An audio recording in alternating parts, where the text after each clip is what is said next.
बिहार की बात करते हैं। बिहार में मद्य निषेध विभाग में पुलिस सिपाही भर्ती एग्जाम आज पूरा हुआ। 4,236 पदों के लिए जो इम्तिहान हुआ उसमें 5.5 लाख से ज्यादा स्टूडेंट शामिल हुए। इसलिए बिहार के रेलवे स्टेशन और बस स्टैंड पर अच्छी खासी भीड़ थी। पाटलिपुत्र, छपरा, नालंदा, बेतिया, पूर्णिया तमाम जगह रेलवे स्टेशन खचाखच भरे रहे। सारी ट्रेन स्टूडेंट से फुल थी। पहली पाली की शिक्षा परीक्षा सुबह 10 बजे से 12 के बीच थी। स्टूडेंट्स को एग्जाम सेंटर पर 2 घंटे पहले यानी 8 बजे रिपोर्ट करना था, इसलिए ज्यादातर स्टूडेंट्स रात में ही अपने सेंटर पर पहुंच गए। रेलवे स्टेशन और बस स्टैंड के बाहर उन्हें रात गुजारी। दूसरी पाली की परीक्षा दोपहर 3 से 5 बजे के बीच हुई। इस एग्जाम का पहला चरण 14 जून को हुआ था। उस वक्त पाटलिपुत्र में स्टूडेंट्स रेलवे ट्रैक पर उतर गए थे।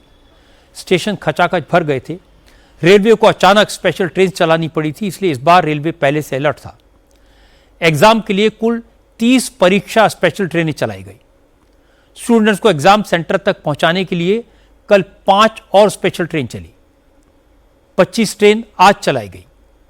पटना जैसे बड़े शहरों में तो इंतजाम का असर दिखाई दिया। रेलवे स्टेशन पर भीड़ कम थी, ट्रेन में जगह भी मिल गई, लेकिन गया, नालंदा और कटिहार में स्पेशल ट्रेन भी कम पड़ गई। सारे इंतजाम फेल हो गए। ट्रेन में सीट मिलना तो दूर की बात, लोगों का चढ़ना भी मुश्किल हो गया। स्टूडेंट को तो बहुत ज्यादा कठिनाइयों का सामना पड़ रहा है, क्योंकि अभी जो स्टूडेंट है, अगर ट्रेन में इतना ज्यादा भीड़ है कि कोई भी स्टूडेंट सही से खड़ा नहीं हो पा रहा है।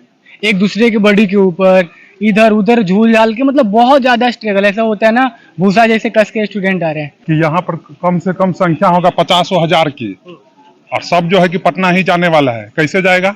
हम अपनी बहन को लेकर के आए हुए हैं, और मेरे जैसे कितना गार्जियन जो है, कितने माता पिता भाई बहन जो है कि लड़की को लेकर के आई होगी अपने, चाहे वो बहन हो चाहे उसका बेटी हो, उसको लेकर के आई होगी। कहाँ से? अब समझिए कहाँ है मधुबनी, हम लोग का घर नेपाल के बॉर्डर के पास है, और वहां से आए पटना, और पटना से फिर जो है कि आए बिहार शरीफ। बिहार में पुलिस भर्ती का इम्तिहान तो आराम से निपट गया, लेकिन 21 जून को नीट का एग्जाम होना है। कई राज्य सरकारों ने इसके लिए भी तैयारी की है। उत्तराखंड में नीट का एग्जाम देने जो विद्यार्थी जाएंगे, उस सरकारी बसों में उन्हें फ्री ट्रैवल करने को मिलेगा।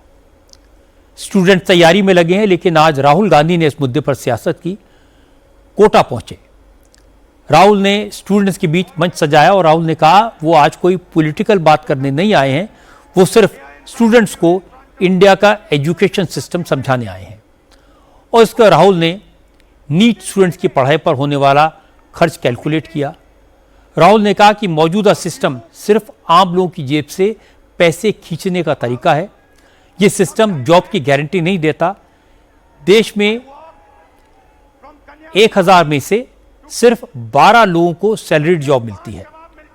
बाकी 988 लोग या तो बेरोजगार रह जाते हैं, या फिर गिग वर्कर, या फिर मनरेगा में काम करते हैं।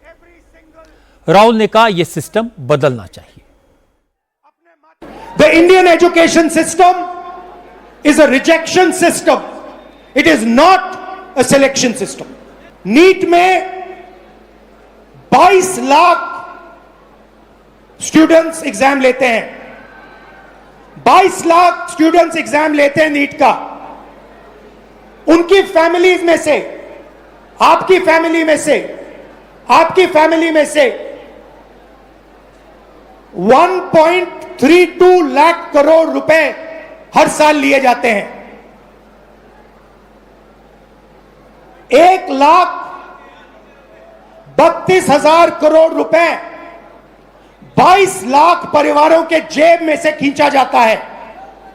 भाई और बहनों, जितना पैसा एक साल में ये 22 लाख लोग देते हैं, उतना ही पैसा हिंदुस्तान की सरकार अपने पूरे के पूरे एजुकेशन बजट में डालती है।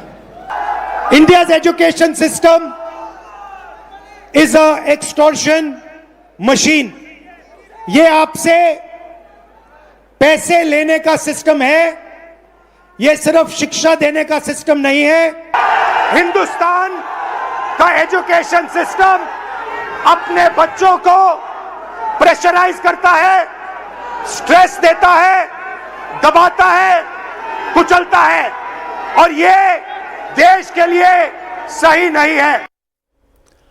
राहुल ने कोटा में मंच सजाया तो बीजेपी सांसद सुधांशु त्रिवेदी ने इसे नौटंकी करार दिया।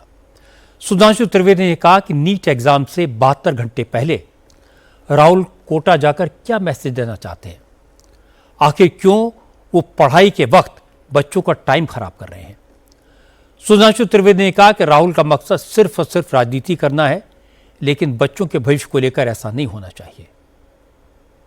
राहुल गांधी जी, राजनीति करने के बहुत अवसर मिलेंगे, 21 के बाद भी राजनीति हो सकती है। हमारा सीधा सवाल आपसे यह है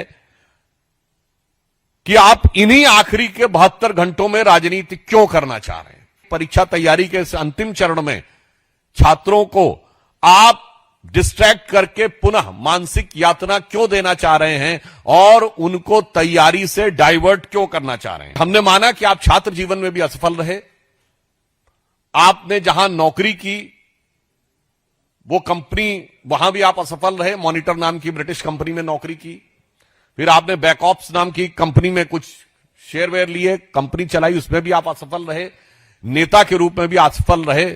तो मुझे लगता है कि अपने कैरियर के शुरू से लेकर अभी तक असफलता के साक्षात स्वरूप होने के कारण जो आपके मन में एक खीज है, जो आपके मन में एक प्रकार का ईर्ष्या का भाव है, आज अपनी सफलता के लिए पूर्ण मनोयोग से तैयारी कर रहे छात्रों के ऊपर उसे उतारने का प्रयास न करें कि ये फिर वही टूलकिट भारत की शिक्षा व्यवस्था के बारे में भ्रम फैलाकर और इस संवेदनशील अवसर के ऊपर अराजकता उत्पन्न करने के अपने पुराने स्थापित डिजाइन के अनुसार कार्य कर रहा है।